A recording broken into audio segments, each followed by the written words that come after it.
কদিন হলো আমাদের ধানগুলো সব পেকে গেছে, তাই আজকে থেকে আমরা সবাই মিলে ধান কাটা শুরু করেছি।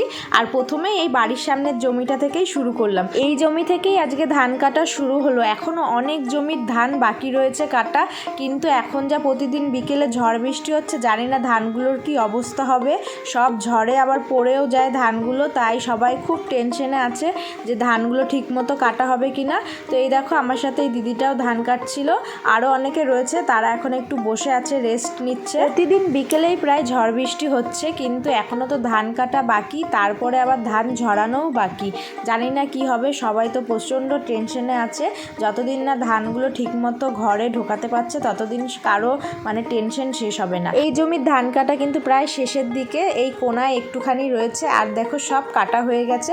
তো আমরা এই যে ঝটাপট কেটে নিচ্ছি। তো তোমাদের ভিডিওটা কেমন লাগলো অবশ্যই জানিও কমেন্ট করে, আর তোমাদের কার কার ধান কাটা হচ্ছে অবশ্যই কমেন্ট করো।